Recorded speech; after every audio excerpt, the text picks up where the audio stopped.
Hello everyone and welcome to the semifinals of the World Fischer Random Championship. It is Nepomniachtchi versus Magnus Carlsen.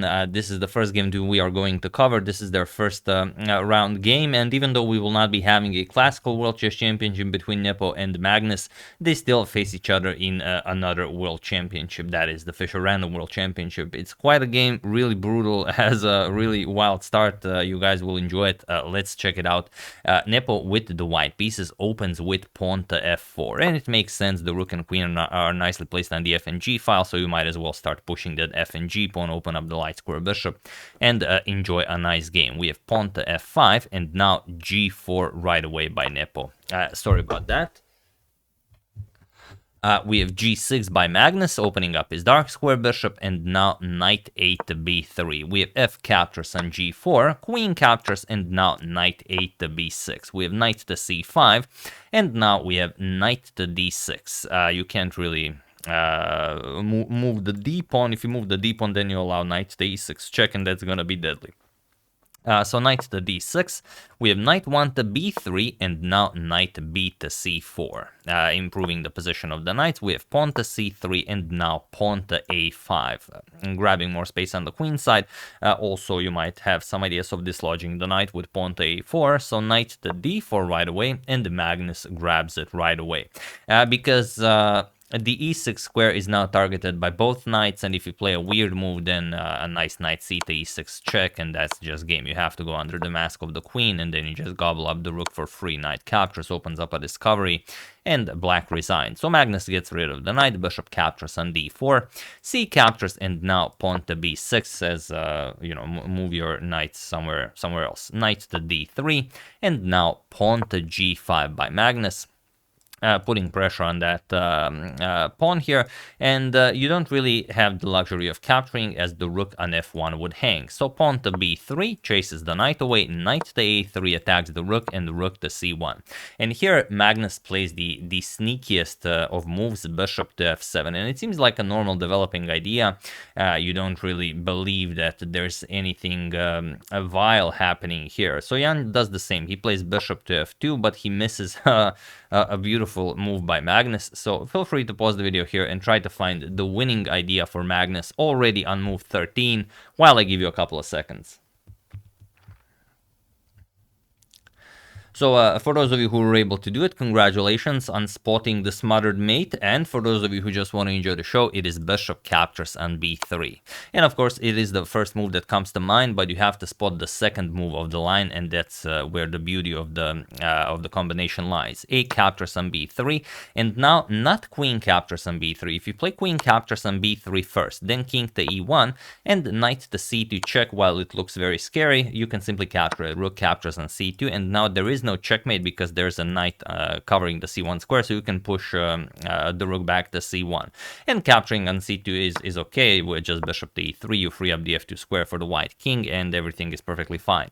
However, Magnus spots the other very important move, and that is rook captures on f4. Now the queen is hanging, and of course the knight can never move from d3 because of the smothered mate. If the knight captures, then queen captures on b3. Now you don't have this, because then you just get checkmated. So you have to play king to e1, and now knight to c2 check. Again, you cannot capture. Queen to b1 will result in checkmate. So king to d1, and now, of course, the smothered mate happens. Knight to e3, a double check from the queen and the knight. King to e1, and the spectacular queen to d1 with check. I know most of you guys know this, but some of you may not know what a smothered mate is, or may not have seen it in a long time. So just captures, and knight to c2, a beautiful checkmate. So okay, after bishop captures on b3, we said a captures, rook captures on f4, and now Nepo plays queen to h5. So the rook is not up for grabs. Queen captures on b3 check, king to e1, and now knight to c2 check. Rook captures, now you have to capture. Queen captures on c2, and now pawn to e3. So Nepo does survive. He offers the knight for the rook, but Magnus just goes back. Rook to f6, and now knight to e5. We have queenside castles by Magnus, and now queen to g4, putting pressure on that d7 pawn, so you can't just double up on the f-file, and so Magnus just plays pawn to h5. He wants to get the queen off of this diagonal.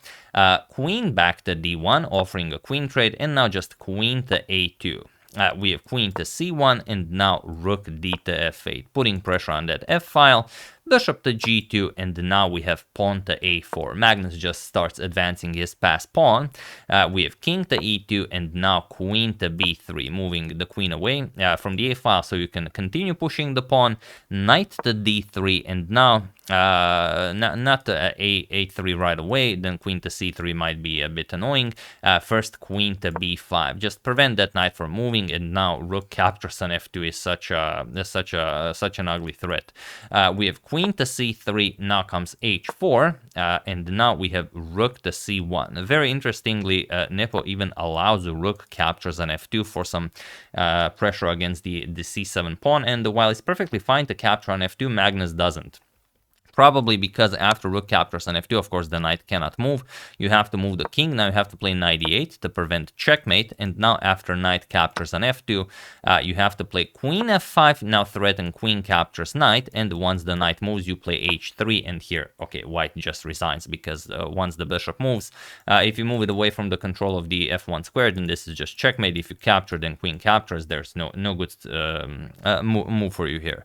But Magnus misses this idea. He plays c6 first, and okay, his position is still winning, and now comes king to e1. Nepo unpins, but still rook captures on f2 by Magnus, and now it's not as clean as it was before. Here you have to start with h3, interestingly, and now again, it doesn't matter. If bishop captures on h3, you just play knight to e4, attack the queen, attack the bishop so many times, and that's just it. You can even offer a queen trade, you don't care. Captures, and then b5, the pawns are marching forward.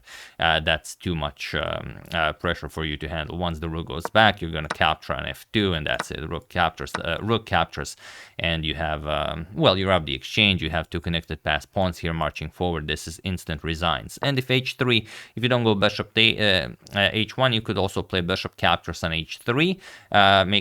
Makes even more sense as, no, bishop captures on h3 is what we've covered. But if bishop h1, not allowing knight to e4, then you no longer have control over the f1 square, and then just rook captures on f2, knight captures, and now queen to f5 is again deadly because, well, just queen captures on f2, or if the knight moves queen to f1 checkmate, the bishop now has no control over the f1 square.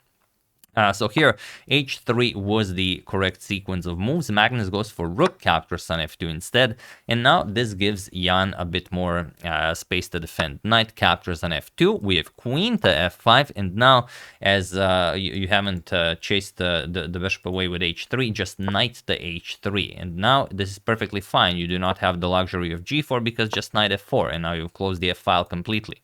So here, after knight to h3, Magnus tries king to d8, queen to g4 is still winning, but it's such a weird move to find.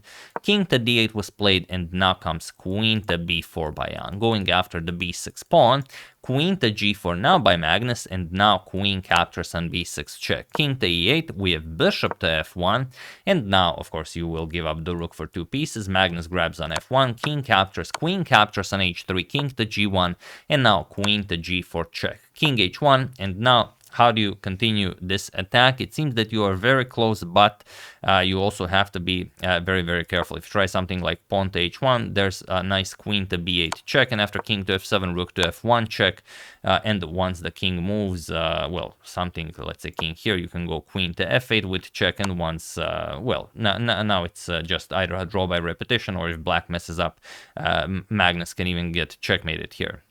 So it's not a move you want to try. A move you want to try is, well, just trying to get the king to f7 right away without moving the knight. But Magnus goes knight to e4.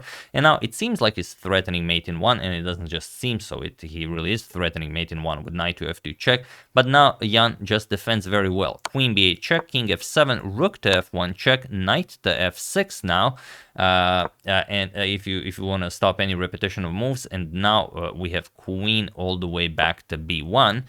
We have h3 now, again threatening checkmate, and the rook to f2. Very important. You can't play rook to g1 because of queen f3 check, so rook to f2, and now pawn to a3. Magnus continues pushing on the queen side. We have queen to f5 offering a queen trade, and Magnus of course declines. Queen to h5, rook to f1, and now pawn to d5.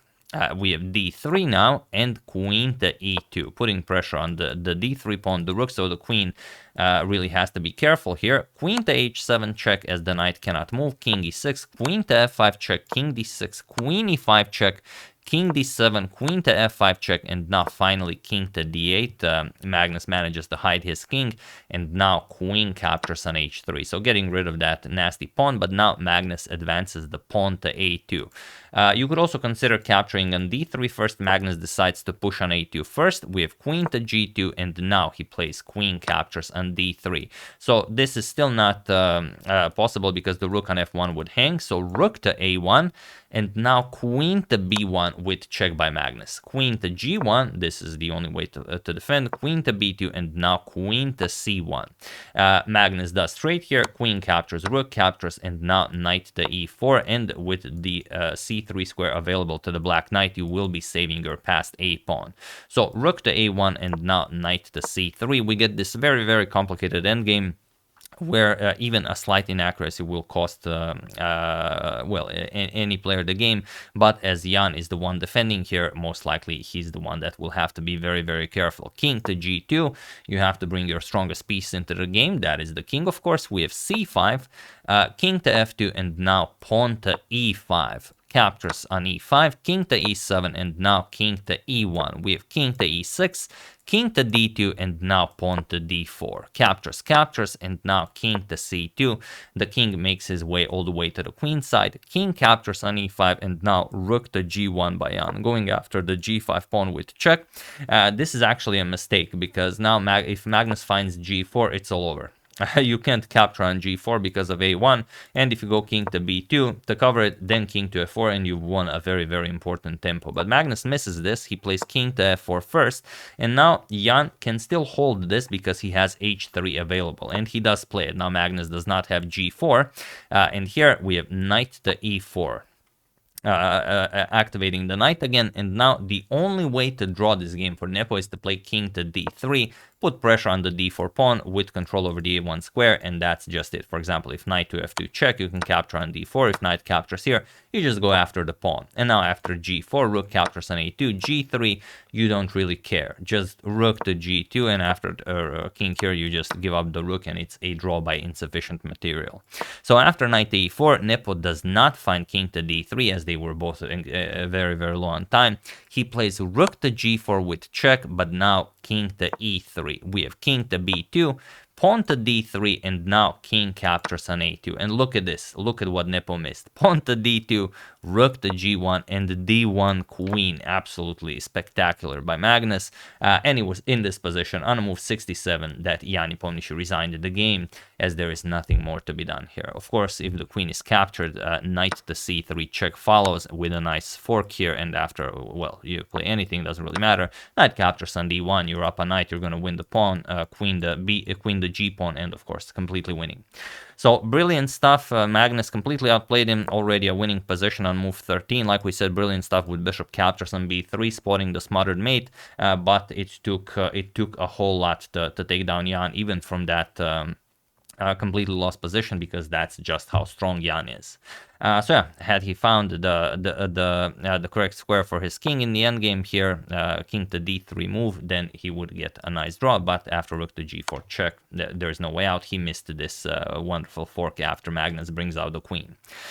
So yeah, brilliant start by Magnus in the semifinals of the Fischer Random World Championship against Jan Nepomniachtchi. We'll see what happens in the other round, and we're also going to cover most likely what happened in the game Hikaru versus Abdusattorov. I'm not going to spoil that in case some of you don't know, but it was also quite a wild one.